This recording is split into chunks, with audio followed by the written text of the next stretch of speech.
It might start in a small, subtle way. You walk into the kitchen and stop, completely blanking on why you went in there. Or maybe you're struggling to remember the name of that new neighbor you just met yesterday. We've all had these moments. We tend to brush them off with a laugh, saying, "I must be tired," or "I'm just having a senior moment." But what if these small instances are more than just a normal part of life? What if they're quiet signals from your brain, asking for a little more attention? It's a scary thought, and it's natural to want to ignore these moments and hope they just go away. But ignoring them doesn't work. In fact, ignoring them takes away your power to do something about them. In this video, we're not here to be alarmists. We're here to be realists and, more importantly, to be proactive. We're going to talk about 10 of these quiet warning signs, not to scare you, but to empower you. Understanding what to look for is the first step toward taking control of your long-term health. We'll break down what these signs really mean with everyday examples. And most importantly, we'll talk about simple, powerful steps you can take today to protect your brain and give yourself some peace of mind. Because knowledge isn't just power, it's the beginning of a plan.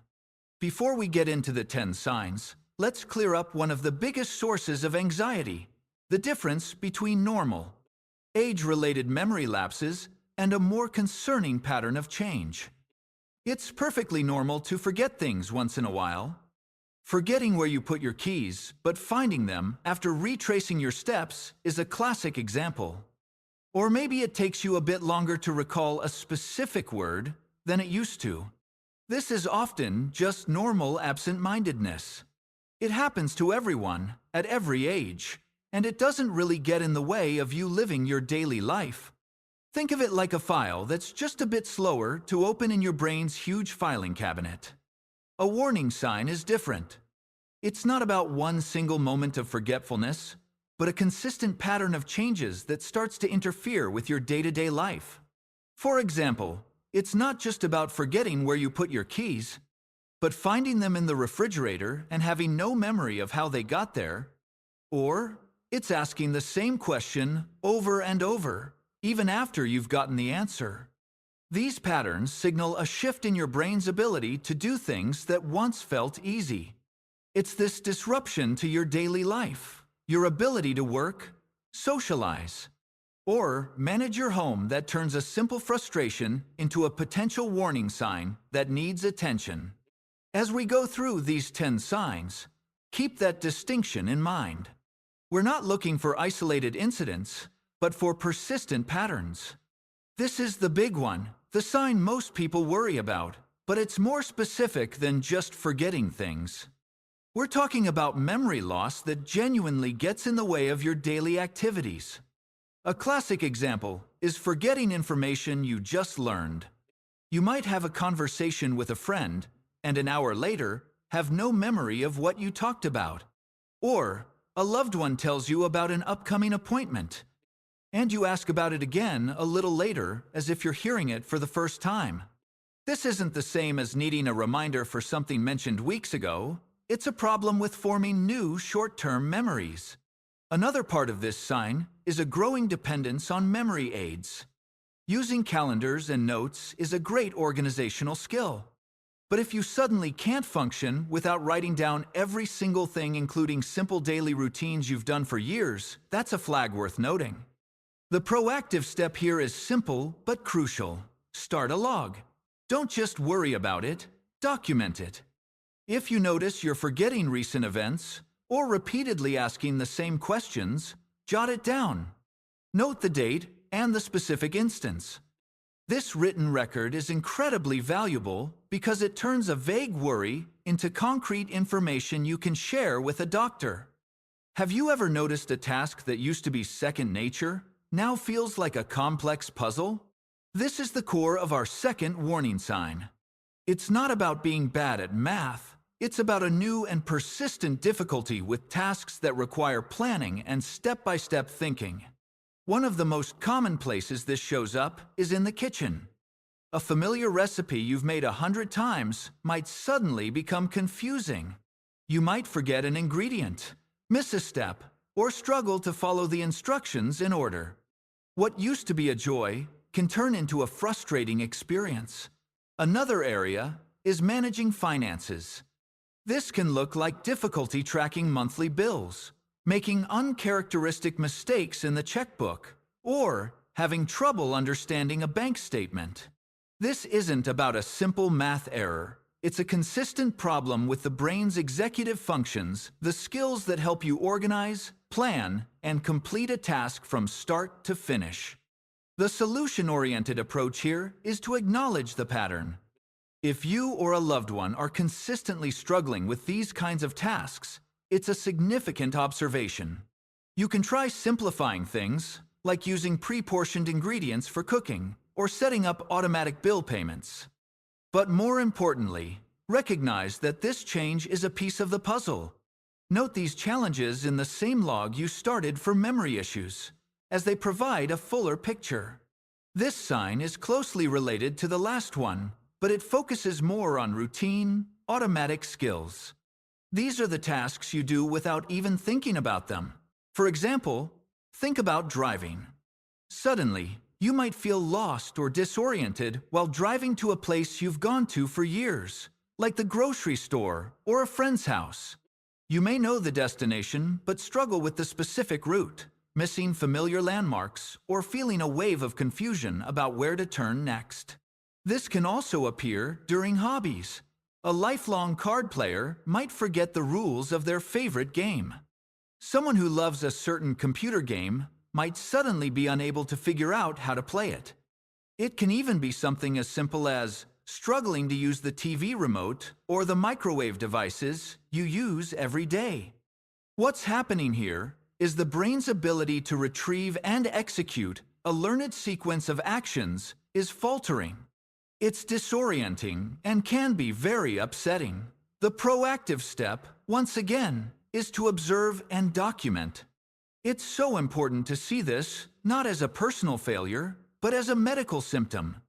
Acknowledging that these familiar tasks have become difficult is a critical step toward getting help. We all have moments where we think it's Tuesday when it's actually Wednesday. That's not what this sign is about. This is a more profound level of disorientation. It often involves losing track of the passage of time in a big way. This could mean forgetting what season it is, or not understanding why an event scheduled for next week isn't happening right now. People experiencing this may feel like the past, present, and future are all jumbled together. Confusion with place is just as serious. This is more than forgetting why you walked into a room. It's being in a familiar place, like your own home, and feeling lost or unsure of where you are. Someone might wake up in their own bed and not recognize their surroundings for a few moments. As it progresses, it can lead to getting lost in familiar neighborhoods, which is a deeply frightening experience. When you observe this sign, the most important action is to ensure safety and then seek medical advice. If a loved one is getting lost, it may be time to discuss if they should still be driving or walking alone. This isn't about taking away independence, it's about preventing danger. Medically, if these symptoms appear suddenly and severely, it's important to seek an immediate evaluation. Our brains do an incredible amount of work to interpret the world we see. This sign pops up when that processing ability starts to decline, and it's not about your eyesight itself. You could have a perfect 20/20 prescription from the eye doctor, but still have visual challenges because of how the brain is interpreting the signals. This can show up in a few ways. One is difficulty with reading. The words on a page might seem jumbled, or it might become hard to follow a line of text. Another common issue is judging distance. This can make walking downstairs feel dangerous, or pouring water a messy task because you misjudge the location of the cup. Distinguishing colors or contrast can also become a problem, which can be a safety risk, especially when driving. In some cases, people might have trouble recognizing their own reflection, sometimes becoming frightened because they think a stranger is in the room. This is a specific type of visual spatial problem that can be linked to cognitive changes, not just standard age-related eye issues. If you or a loved one are having these kinds of visual challenges, it's vital to bring this up with a doctor. Be clear that it's not just about blurry vision. Describe the specific problems, the trouble judging depth, the confusion with colors, the reading challenges. This can help point a physician toward a neurological evaluation rather than just an eye exam. Trying to join a conversation or write a simple note can become incredibly frustrating when this warning sign appears. It's about a breakdown in the brain's language center. In conversation, you might notice someone struggling to find the right word. They might stop mid-sentence, unable to pull up the term they're looking for. They may also substitute a word with something incorrect, like calling a watch a hand clock. Sometimes, they may just trail off, losing their train of thought completely. This isn't that occasional, it's on the tip of my tongue feeling. It's a frequent and disruptive issue that makes communication hard. People experiencing this may start to speak less or pull away from conversations because they feel embarrassed. This problem also shows up in writing. Someone who used to write emails with ease may now struggle with spelling, grammar, and organizing their thoughts on paper. Their handwriting might also change and become harder to read. The proactive approach here is patience and support. If you're talking to someone struggling with this, give them time to finish their thoughts without jumping in. Medically, it's important to note these specific language problems. Are they forgetting nouns? Substituting words? Does it happen more when they're tired? These details are valuable clues for a healthcare professional. This is another sign that has a normal version, which can make it confusing. Everyone misplaces their keys from time to time. The key difference here is twofold: where the item is placed and the inability to problem solve to find it. First, the items are often put in illogical or unusual places. For example, finding the car keys in the sugar bowl, the remote in the freezer, or a wallet in the oven. There's no logical reason for the object to be there, and the person often has no memory of putting it there. Second myth, and more importantly, is losing the ability to retrace one's steps. A person with normal, age-related memory loss can usually think, okay, where was I last? I came in the door, put down the mail, went to the kitchen, and find the item through logic. Someone showing this warning sign can't do that. When they can't find something, they may get frustrated or, crucially, become suspicious and accuse others of stealing it. This is because their brain can't reconstruct the recent past. So from their point of view, the object has simply vanished. This accusatory behavior is a common and distressing symptom for families. The proactive step is to manage the environment to reduce frustration, like having a designated bowl by the door for keys. But the bigger step is to recognize this pattern, especially the accusations, as a symptom of a medical issue, not a personality flaw. If you're finding this information helpful and think it could benefit someone else, please take a moment to subscribe to our channel and share this video. Our goal is to provide clear, compassionate, and empowering information to as many people as we can, and your support helps us do that. Judgment is a complex brain function. It involves weighing options, understanding consequences, and making sound decisions. When this ability starts to decline, it can lead to problems that family and friends often notice first. One of the most concerning areas where this appears is with finances. Someone might start making poor financial decisions, like giving large sums of money to telemarketers or falling for obvious scams. They might spend money in reckless or uncharacteristic ways, buying things they don't need or can't afford. Poor judgment can also show up in personal hygiene.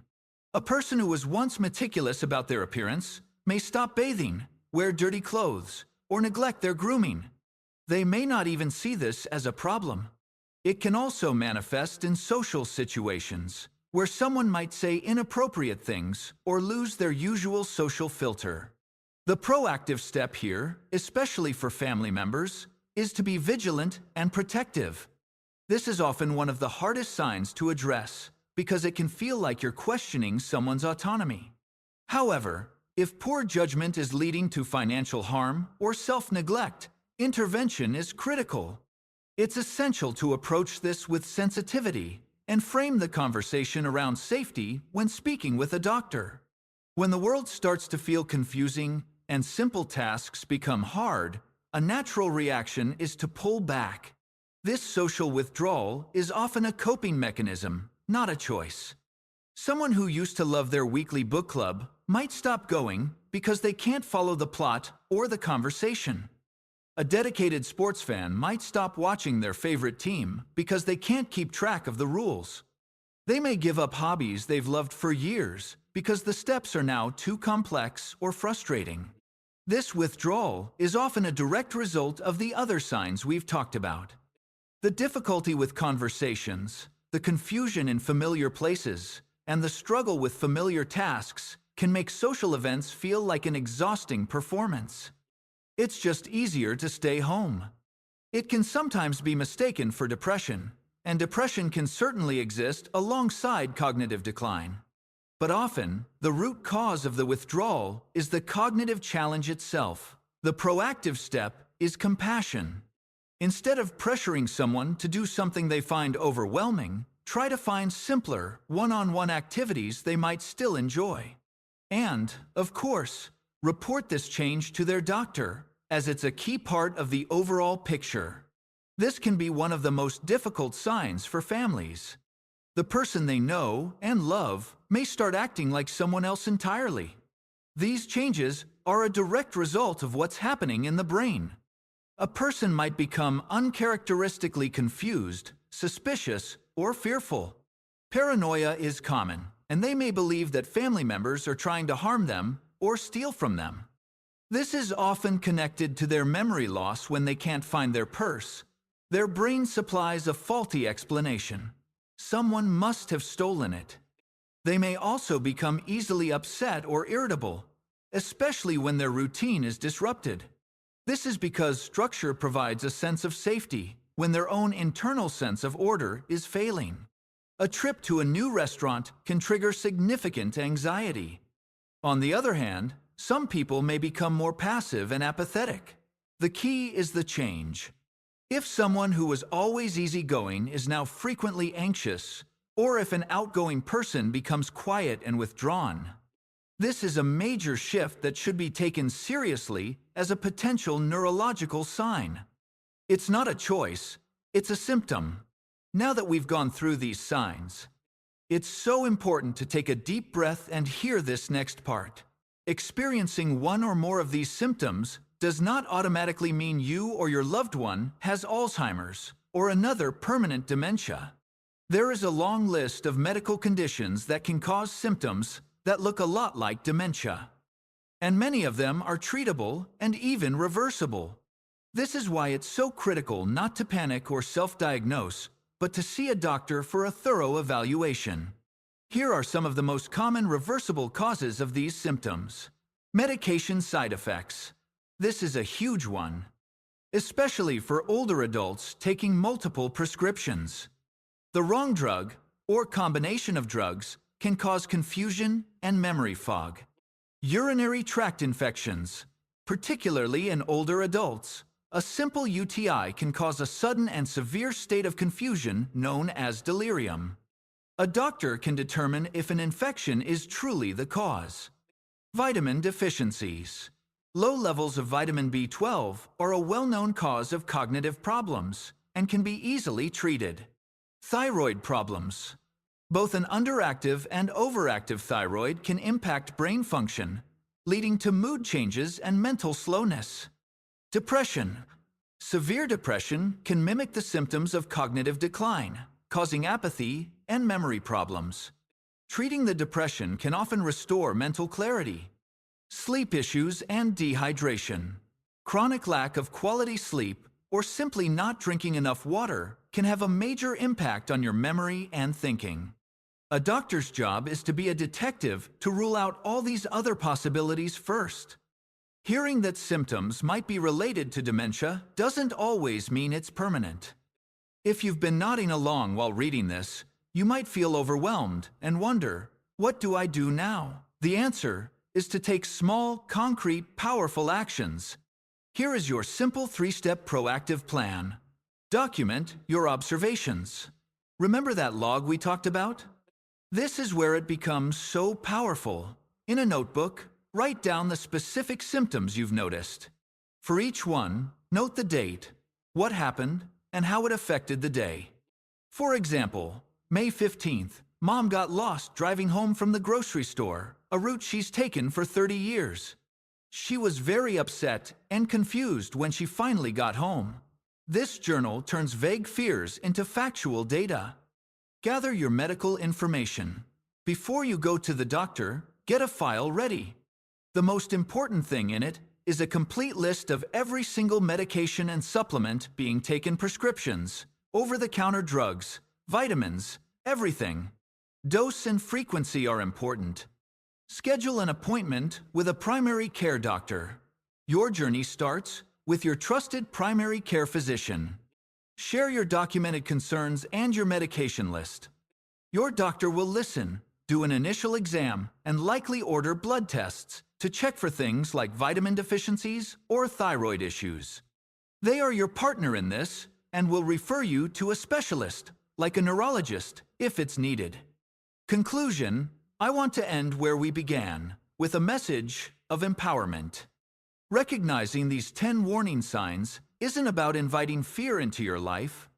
It's about turning on a light in a dark room. It's about trading anxiety for action. These signs, from memory loss that disrupts life to shifts in personality, are not things to be ashamed of or to hide. They are simply information. They are the way our brain communicates with us when something needs attention. Ignoring these signs doesn't make them go away. It only delays understanding and postpones the chance to get help, whether that means treating a reversible condition or creating a long-term plan that ensures safety, dignity, and the best quality of life. Talking to a doctor about memory concerns is a sign of strength. It's an act of courage and self-care. Your brain health is precious. Be aware, be proactive, and be empowered.